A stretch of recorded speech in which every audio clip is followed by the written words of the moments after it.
A final twist today in the case of Lois Riess, the Blooming Prairie grandmother who killed her husband and then murdered a Florida woman while on the run. Today, Riess pleaded guilty to first-degree premeditated murder in the 2018 slaying of her husband, David, accepting another life sentence without the possibility of parole. Riess allocute, detailing a fight with her husband, a man she professed was the love of her life. David pulling out a loaded handgun from a dresser, allegedly telling her to, quote, kill herself and to, quote, get it right this time. Riess acknowledged she was suffering from mental illness and had attempted suicide in the past when she stared straight at his heart and fired 2 or 3 times. When she realized he was dead, she explained she shut his eyes, covered him with a blanket, and laid down next to him. You ever look at a sweet, silver-haired grandma and think, yeah, she could totally be a killer? No? Well, after this story, you might start. It's March 2018 in the tiny, snow-covered town of Blooming Prairie, Minnesota. Peaceful, boring, uneventful, exactly the kind of place where everyone knows your name and your secrets, unless you know how to hide them well enough. David Riess was a familiar face around town. A gentle, soft-spoken 54-year-old guy, devoted to his work running a waxworm farm. A weird little business, sure, but it paid the bills. He was a dad, a grandfather, and married to Lois Riess for over 25 years. To outsiders, they looked like your typical middle-aged couple, smiling at church, waving to neighbors, posting Facebook photos of grandkids. Harmless. But that house? That marriage? Something dark was festering behind those closed doors. Lois had a secret. Actually, a few. She was addicted to gambling. Like, hardcore addicted. Not the weekend Vegas getaway kind. We're talking emptying out accounts, sneaking off to casinos, lying, stealing from her own family, and still chasing that next jackpot that never came. She had drained their finances. Debts piled up. Bills went unpaid. The farm's income? Not enough. So Lois did what she always did, smile for the neighbors and spiral in silence. Until one day, that silence shattered. March 11th, 2018. Something inside Lois snapped. She claimed later that David handed her a loaded gun during an emotional breakdown, allegedly encouraging her to use it on herself. But instead of turning it on herself, she pulled the trigger and killed him. One shot. Cold. Point blank. She didn't panic. She didn't call 911. She didn't break down or scream or even leave a note. She covered David's body with a blanket and walked away. Just like that. No one saw her. No one suspected a thing. And for nearly 2 weeks, his body sat inside that house, decomposing. Alone. Forgotten. Until finally, a welfare check on March 23rd revealed the grim scene. A beloved husband, rotting under a blanket. The stench of death seeping through the home. But Lois? Long gone. She had vanished. And what came next was a wild, twisted, absolutely unhinged manhunt across multiple states, 2 murders, 1 stolen identity, and a grandmother so cunning and so cold she was dubbed Killer Grandma on national news. Yeah, this story's just getting started. After leaving Minnesota, Lois hit the road, heading straight for Florida. And not just for the beaches. She needed to disappear. And for that, she needed a new face, or at least a new identity. Enter Pamela Hutchinson, 59 years old, kind, warm-hearted, traveling alone to Fort Myers Beach for a short vacation. She was staying in a timeshare, just trying to enjoy the ocean breeze and some peace. Then Lois Riess walked into her life. Or more accurately, targeted her. You see, Pamela looked a lot like Lois.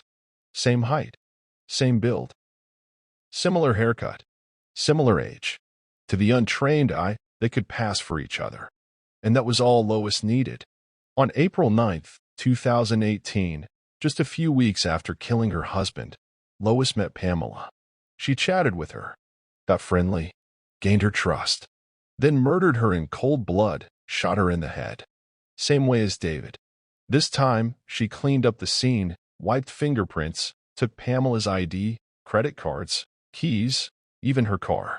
She didn't just want Pamela dead, she wanted to become her. She used Pamela's cards to get cash. She drove around in Pamela's white Acura.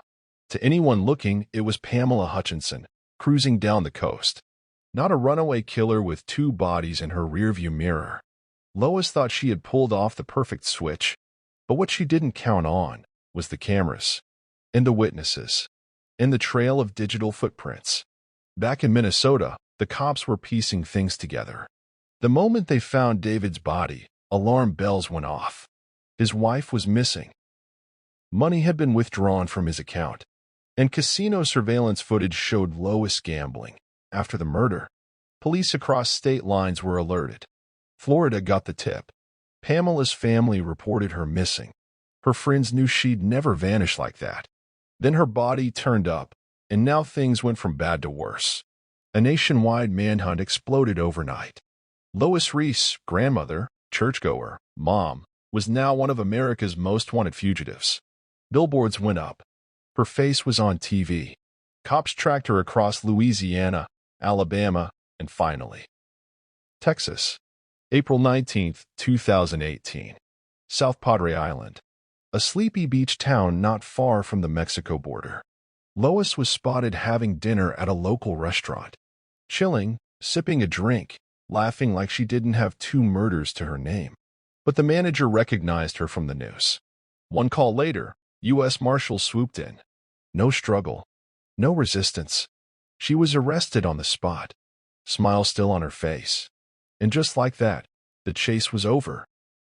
But the unraveling? That was just beginning. Investigators dove deep. Bank records, credit card transactions, casino footage, gas station cameras, all of it built the perfect case. They traced every dollar Lois spent, every lie she told, every place she stopped. Her story? Swiss cheese, full of holes. Her defense?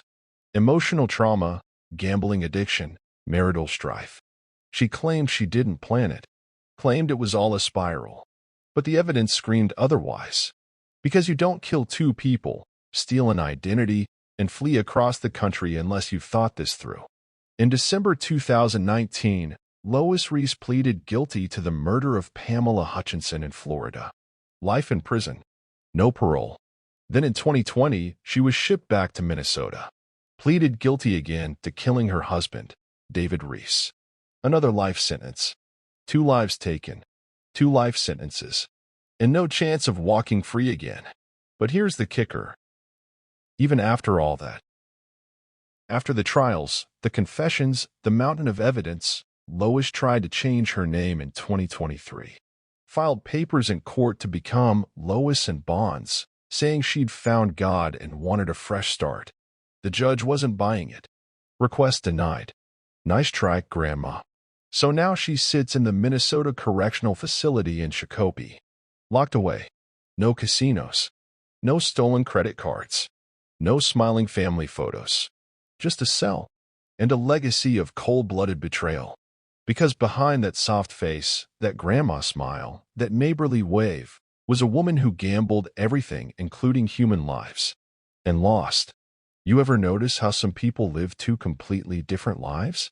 One for the world to see, and one that's rotting underneath the surface? That was Lois Riess. On paper, she was harmless. A grandma, a wife, lived in a small town, baked cookies, went to church, sent Christmas cards. She had 3 kids, a handful of grandkids, even helped her husband run his waxworm business. Because nothing says Midwest wholesome like running a bait farm with your spouse. But Lois wasn't living the life she wanted.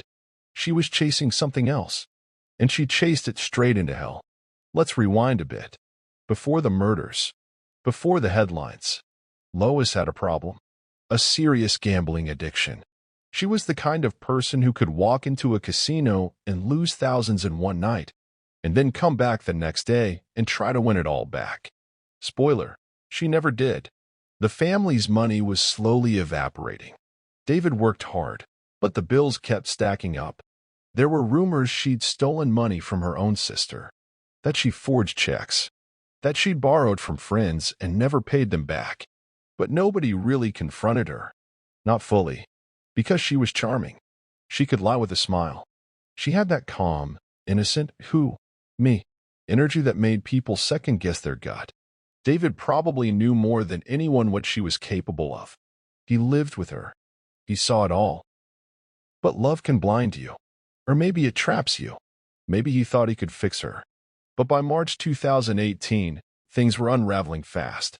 Bank accounts were bleeding dry. Credit cards maxed. David was reaching his limit, and so was she. Some people said they fought a lot behind closed doors. Others said Lois felt humiliated, like she was drowning in debt and dragging David down with her. What we do know is this: Lois wanted out, not just from the marriage, but from the mess she created. And she was willing to do whatever it took to escape it. The day she killed David, she didn't run out screaming. She didn't confess or call 911. She strategized. She left his body there, covered it with a blanket, shut the door, then drove away with his car and his money. She used his debit card to withdraw $11,000. Think about that. Your husband's corpse is still inside the house, and you're at an ATM draining the joint account. The level of cold it takes to do that? That's not impulse. That's not a moment of panic. That's premeditation. She spent the money fast. Casinos, motels, gas. Every dollar was a step closer to her new life, her new identity. Because in her mind, she wasn't just running. She was reinventing. She just needed a new face to wear. And that's where Pamela Hutchinson enters this twisted story. Now, Pamela, she was just in the wrong place at the worst possible time. She'd come down to Fort Myers Beach for a quiet little getaway. A warm breeze, some sun, peace. But she made one fatal mistake. She looked a little too much like Lois Riess. And Lois? She saw that as her golden ticket. They met at a bar, started chatting. Friendly stuff. And look, if you've ever traveled alone, you know how easy it is to strike up a conversation with someone who seems sweet, non-threatening. Especially an older woman who reminds you of your mom or aunt. But behind Lois's eyes, there was calculation. She stayed close, got into Pamela's space, learned her habits, gained her trust, then struck, shot her, took her ID, took her car, cleaned up, moved on, just like she did with David. Now she had everything she needed: money, a car, a brand new identity. She could blend in, travel, vanish. She was Pamela now, or so she thought. But again, Lois made one mistake. She kept using cards. Every time she used Pamela's credit card, it pinged a location. Every transaction left a fingerprint. Cameras caught her at gas stations, ATMs, restaurants. She was trying to be invisible, but the digital trail was loud as hell. And law enforcement? Oh, they were watching. The U.S. Marshals were now on the case. This wasn't just a runaway wife anymore. This was a double murderer, a fugitive with no shame and no remorse. They launched a nationwide alert, put her on billboards. News stations ran her face every night. Killer Grandma, they called her. And people couldn't stop watching. Because it wasn't just the murders, it was the shock of it all. A sweet-faced grandma doing all this? It didn't compute. She broke every stereotype we've got. Lois kept heading west. Louisiana, Alabama, then Texas. In South Padre Island, she thought she'd finally found her safe zone. It was warm, quiet, beachy. She could blend in with tourists. She'd dyed her hair, got new clothes, wore sunglasses, still driving Pamela's car. But you can't run forever. On April 19th, 2018, she went to a restaurant, sat down, ordered a drink. But the manager had seen the news. They recognized her right away. And one call later, bam, cops surrounded her. No running, no gun, no fight. She was done. Back in custody, Lois didn't seem fazed. She smiled in her mugshot. That smile haunted people. It wasn't just creepy, it was mocking. Like she knew she was the star of her own show. Investigators started connecting all the dots. They now had a rock-solid timeline. Forensic evidence, surveillance footage, financial records. It all lined up. And the story it told was ugly. 2 murders, days apart. Both victims shot in the same way. Both crimes tied to money, identity, and escape. It wasn't random. It was a plan. and Lois had played the lead role all the way. But even behind bars, she kept spinning her tale. Her defense team tried to paint her as a woman in crisis. They blamed her addiction, her mental health, her grief. They said she wasn't evil, just broken.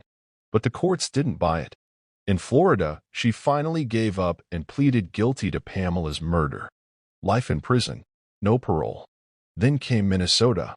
Same plea, same sentence, 2 life terms, 2 lives stolen, and not a single shred of real remorse. And just when you think the story's over, Lois throws another curveball. In 2023, she files paperwork from prison asking to legally change her name to Lois in Bonds. Says she's found religion, that she's healing. Maybe she thought a new name would wipe her slate clean. Maybe she thought people would forget. But the judge shut it down. Fast. Called it out as a potential way to mislead the public. Denied. Nice try, Lois. You're not fooling anyone anymore.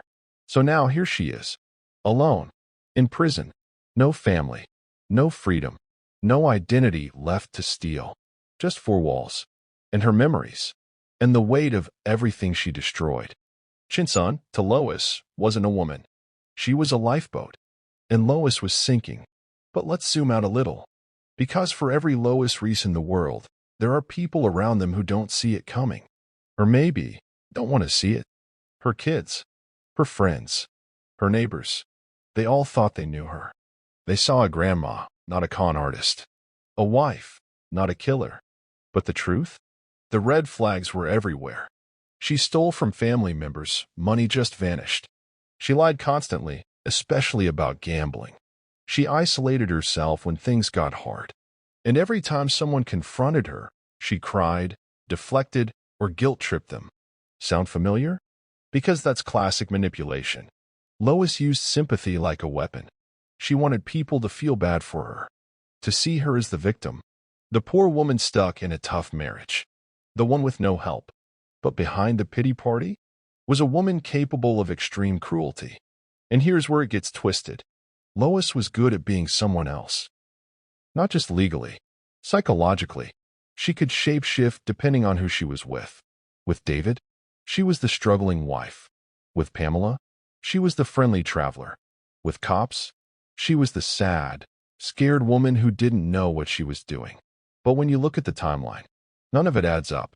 Sad, scared people don't clean up murder scenes and wipe down fingerprints. They don't use stolen credit cards in 5 states. They don't dye their hair and flee to beach towns like it's spring break. This wasn't emotion. This was calculation. And maybe that's what makes this story hit so hard. Because people don't want to believe that someone so normal could do something so evil. Starting with David Riess's family. Imagine this. You get a call. Your dad hasn't shown up in days. Cops go to the house. They find his body, shot, decomposed, covered with a blanket. And the person who did it? Your mother. How do you even begin to process that? David's children were thrown into a nightmare. Not only did they lose their father, they lost their mother too. But not to illness, or divorce, or distance. They lost her to murder. And that kind of betrayal? It cuts deeper than anything else. You grow up thinking your parents are the foundation, the ones who love you unconditionally. But what do you do when one of them murders the other? You don't just grieve. You question everything. Every memory. Every holiday. Every time you thought things were fine. Were they? Did they miss the signs? Could they have stopped her? Those questions don't go away. They haunt. And what about Pamela Hutchinson's family? Their loss was even more brutal in some ways. Pamela didn't know Lois. She didn't choose to be in her life. She just looked like her. That's all it took. One physical resemblance, and suddenly she was a target. Pamela's family had to learn that she was murdered not out of anger or hate, but out of strategy. She was picked, used, erased. Can you imagine hearing that? That your sister, your aunt, your mom was killed so someone else could pretend to be her? That's not just heartbreaking. That's dehumanizing. Pamela became a means to an end. And her family? They were left to carry that unthinkable weight. Both families, in the courtroom, had to sit just a few feet from the woman who shattered their lives. They had to listen to her plea deals, hear the facts, see the photos. They had to watch her smile, and they'll never forget it. No matter how many life sentences she serves, no matter how many name changes she tries to file, Lois Riess will always be the woman who took someone they loved. Lois Riess got 2 life sentences. She will never walk free again. No casinos, no beach getaways, no name changes, no second chance narrative. The gavel dropped. The doors locked. That's justice, right? But for the families, it's not that simple. Because closure isn't guaranteed just because a judge says guilty. David's kids will never get another Father's Day card. Pamela's friends will never hear her laugh again. And everyone who once loved Lois, they'll never unsee what she became. They have to live in a strange reality where someone they hugged, someone they trusted, turned out to be capable of the unthinkable. It's not just grief. It's betrayal on a cellular level. And then there's the why. People love to know why. We want neat boxes, a mental illness, a traumatic past, a breaking point. But with Lois, it's messy. There's no diagnosis that explains it away. Yes, there was a gambling addiction, financial stress, emotional strain. But lots of people have those, and they don't become murderers. Lois didn't snap in one moment. She chose a path, and she stayed on it until it destroyed everything. That's the scariest part. You hear a case like this, and you wonder, could it happen again? Could someone else fall so far and take others down with them? The answer is yes. And that's why stories like this matter. Not to scare us, but to wake us up. To remind us that trust has to be earned, not just assumed. That we all wear masks. And that sometimes, the ones with the softest voices hide the loudest violence. So now, when people say killer grandma, they don't picture a campy tabloid headline anymore. They picture Lois Riess, the woman who gambled with lives and lost forever. If this story made your jaw drop, don't keep it to yourself. Share this video, drop a comment, and let's talk about it. Could you have spotted Lois for what she really was? Have you ever met someone who seemed too perfect and gave you chills? Hit that like button and subscribe if you want more stories that dig deep, ask hard questions, and never forget the victims behind the headlines. Because this isn't just true crime. It's real life. And sometimes, it's closer than you think.